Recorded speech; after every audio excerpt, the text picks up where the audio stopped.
మతాన్ని విమర్శించడానికి కూడా ఆయన ఎప్పుడూ వెనకడుగు వేయలేదు. అసలు ఎవరి ప్రవీణ్ పగడాల, ఇతని నేపథ్యం ఏంటి అని చూస్తే ఆయన సొంతూరు కడప. ఆయన తల్లి ఒక క్రిస్టియన్ క్యాథలిక్, తండ్రి ముస్లిం. వాళ్ళది love marriage.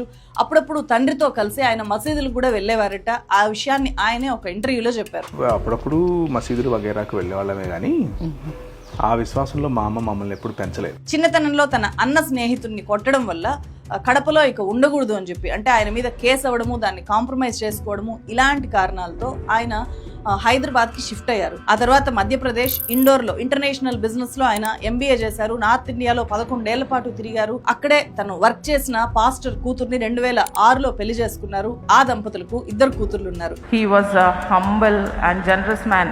He forgives everybody. ఈ ప్రవీణ్ పగడాలకు క్రిస్టియానిటీని ప్రచారం చేయడంలో ఒక డిఫరెంట్ స్టైల్ ఉంది. మనిషి మతాన్ని కడతాడు, దేవుడు మనిషిని కడతాడు. మతం నిన్ను చంపుతుంది, మతం నిన్ను విభజిస్తుంది. అది క్రైస్తవ మతమైనా సరే. దేవుడు ఆ మతం ముసుగులో కూరుకుపోయిన వాళ్ళను మనిషిగా మార్చుతాడు అనేది ప్రవీణ్ పగడాల నమ్మిన తత్వం. అంటే క్రైస్తవ మతబోధకుడిగా ఉంటూనే ఆ మతాన్ని విమర్శించడానికి కూడా ఆయన ఎప్పుడూ వెనకడుగు వేయలేదు. నాకు ఏ కులము లేదు అని చెప్పి బహిరంగంగా ప్రకటించిన ప్రవీణ్ పగడాలకు కులం విషయంలో కూడా చాలా స్పష్టత ఉంది. నేను మా పిల్లల్ని తీసుకెళ్ళి జాయిన్ చేయడానికి వెళ్ళాను స్కూల్లో. సార్ మీ కులం చెప్పండి అన్నాడు. ఎందుకు నీకు అన్నాను. రాయాలి సార్ అన్నాడు. నాకు లేదురా అన్నాను. అటెండ్ సార్ మీరు చెప్పాలి సార్, మీరు ఒప్పుకో. నాకు లేదండి, మీకేంటి ప్రాబ్లము? లేదు సార్ పిల్లలకు చాలా ప్రాబ్లం అవుతుంది సార్ రేపు అన్నాడు. నా పిల్లలకు కదా ప్రాబ్లం, నీకేంటి ప్రాబ్లం? నేను చెప్తున్నాను నాకు కులం లేదని, నువ్వు జనరల్ అని రాయి అక్కడ.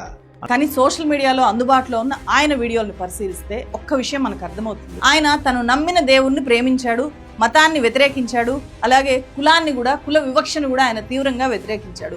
మనిషిని హక్కును చేర్చుకోవాలి అని చెప్పి ఆయన పిలుపునిచ్చాడు. అందుకే try to live A real human life అని చెప్పి ప్రవీణ్ పగడాల పదే పదే ప్రచారం చేశారు. Try to live a real human life.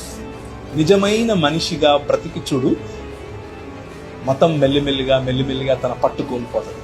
సామాన్యుడైన మత ప్రచారకుడైన ఆయన మరణం చుట్టూ కొన్ని అనుమానాలు ఉన్నప్పుడు ఆ అనుమానాలను తీర్చి వాస్తవాలేంటో ప్రజల ముందు పెట్టాల్సిన బాధ్యత ప్రభుత్వాన్ని, పోలీసులది.